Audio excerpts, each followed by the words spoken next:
नमस्कार दोस्तों, जय श्री कृष्णा। मैं मोमिता स्वागत करती हूँ आप सबको मेरे YouTube channel knowledge in Momita में। आज मैं आप सबके साथ कार्तिक मास महात्म्य के 12वें अध्याय शेयर करूंगी। तो चलिए शुरू करते हैं। ओम श्री कृष्णाय नमः। अब तक कथा सुनने के बाद राजा पृथु ने देवर्षि नारद से निवेदन किया कि हे देवर्षि, आप सर्वज्ञाता है, मैं अज्ञानी। अब आप संतान वृद्धि और सुख समृद्धि देने वाली महाविद्या, महामाया, महावेदा, महास्मृति, महामोहा, महादेवी, महाईश्वरी और सर्वेश्वरी अहय देवी की उत्पत्ति और उनका व्रत कब और कैसे किया जाता है, इस बारे में हमें विस्तार पूर्वक बतलाइए। महाराज पृथु द्वारा इस प्रकार प्रार्थना की जाने पर नारद जी एक प्राचीन कथा सुनाते हुए बोले, हे राजन, एक समय कली काल में एक बड़ा दुर्भिक्ष अर्थात अकाल पड़ा था। उस अकाल में बहुत लोगों की मृत्यु हो गई थी। तब इस विपत्ति से मुक्ति पाने का उपाय सोचने लगे सब। अंत में निश्चय करके सब ने कार्तिक कृष्ण सप्तमी का उपवास रखा। व्रत के प्रभाव से सायंकाल चामुंडा देवी हाथ में नरमुंडों को लेकर प्रकट हुई और बोली, मैं रुद्र सहित विहार करने के लिए यहाँ आई हूँ, परंतु समस्त संसार में पाप छाया हुआ है।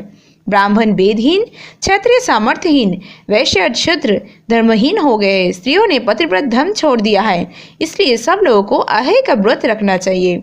कार्तिक कृष्ण सप्तमी और अष्टमी को केवल रोगियों को छोड़कर शेष सभी स्त्री पुरुष सारे दिन भोजन ना करके सायंकाल अहेय देवी का पूजन करें। अहेय देवी मेरा ही नाम है, इसलिए सभी व्यक्ति अहेय पूजन मेरा ही पूजन मानकर भक्ति भाव से करें। अहेय अष्टमी विधान बताते हुए चामुंडा देवी ने कहा, सभी व्यक्ति अपने घरों को गोबर और मिट्टी से लीप कर साफ करें। लाल, पीला, हरा, सफेद रंग से द्वार पर मेरी मूर्ति बनाएं। स्वादिष्ट पकवान बनाकर मेरी पूजा करें। जब चामुंडा देवी यह कह रही थी तब एक स्त्री कहने लगी कि हम नीच लोगों का भी कर्तव्य बतलाइए। तभी देवी ने कहा, तुम लोग भी मेरे भक्त हो, सो सब लोग मेरी पूजा करके तुम्हारे संतानों को पूजेंगे, तभी उनका पूजा सफल होंगे। मेरे पूजन के बाद कुम्हारिन और मालिन का भी पूजा होगी। ऐसा कहकर चामुंडा देवी अंतर्धान हो गई। सभी व्यक्तियों ने चामुंडा देवी के कहे अनुसार पूजन किया तो सबके संकट दूर हो गए। फिर सारा संसार सुखपूर्वक रहने लगा। अहेय अष्टमी की कथा सुनने के बाद राजा पृथु ने देवर्षि नारद से पूछा, हे ऋषिवर, महीनों में कार्तिक और तिथियों में एकादशी सर्वश्रेष्ठ क्यों माना गया है कि कब कृपा करके ये भी बतलाइए।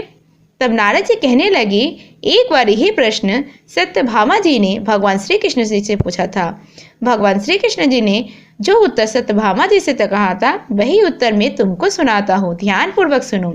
एक समय सत्यभामा जी ने श्री कृष्ण जी से पूछा, हे प्राणनाथ, जब सभी मास और तिथियां बराबर है तब कार्तिक मास और एकादशी तिथि को क्यों सर्वोत्तम माना गया है। तब श्री कृष्ण जी कहने लगे, हे प्रिय, शंख नामक एक दैत्य समुद्र का पुत्र था। वह दैत्य इतना बलवान था कि वह इंद्र आदि सभी देवताओं को स्वर्ग से निकलकर उनका स्थान स्वयं ले लिया।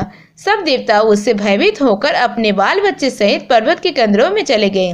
तब वह दैत्य सोचने लगा, मैंने देवताओं का स्थान तो ले लिया है लेकिन उन्हें जीता नहीं गया। अभी लगता है देवताओं वेद मंत्र से भी बलशाली है, इसलिए अब मुझे मंत्र सहित वेद का भी हरण कर लेना चाहिए। जब उसने ऐसा विचार किया तो वेद भी डर के मारे समुद्र में जाकर छिप गए। ब्रह्मा आदि सभी देवताओं ने संसार को वेद विहीन देखा तो सभी देवता भगवान विष्णु के शरण में आ गए।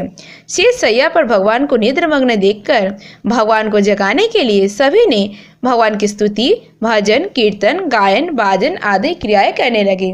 भगवान विष्णु के जाग जाने पर सभी देवताओं ने आवाहन, आसन, पाद्य, अर्घ्य, आचमन, स्नान, वस्त्र, यज्ञोपवीत, पुष्प, धूप, दीप, नैवेद्य, पान, परिक्रमा और नमस्कार करके भगवान को षोडशोपचार पूजन किया।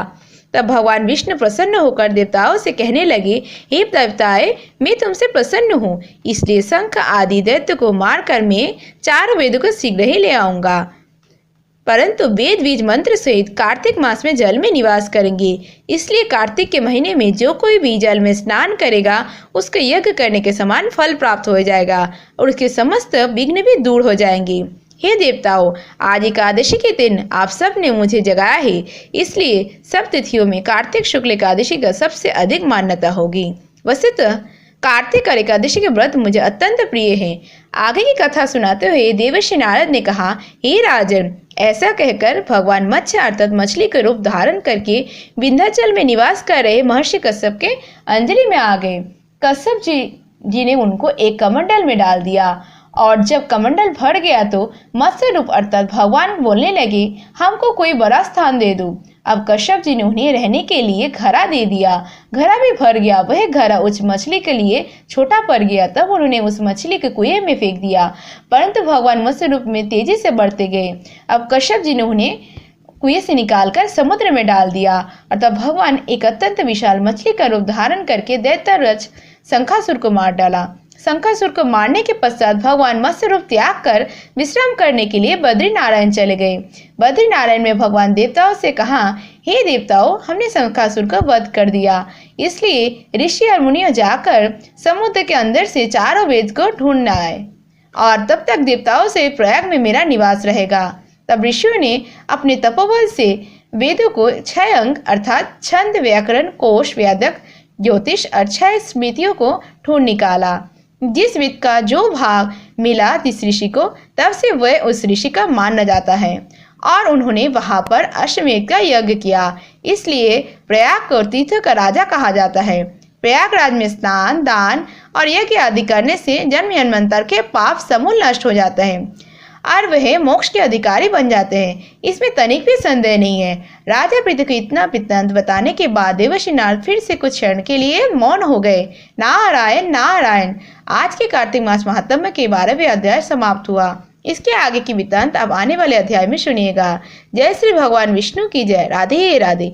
आज की वीडियो अगर अच्छी लगी तो वीडियो को लाइक, शेयर, चैनल को सब्सक्राइब जरूर कीजिएगा और सब्सक्राइब के बगल में बेल आइकन दबाना मत भूलिएगा। इससे आपको आने वाली वीडियो के नोटिफिकेशन जल्द से जल्द मिल जाएंगे और कमेंट में लिखना मत भूलिएगा वीडियो कैसी लगी। आज के लिए इतना ही। मैं मिलूंगी नेक्स्ट वीडियो में। तब तक के लिए tata bye. Thanks for watching. Radhe Radhe. जय श्री कृष्णा।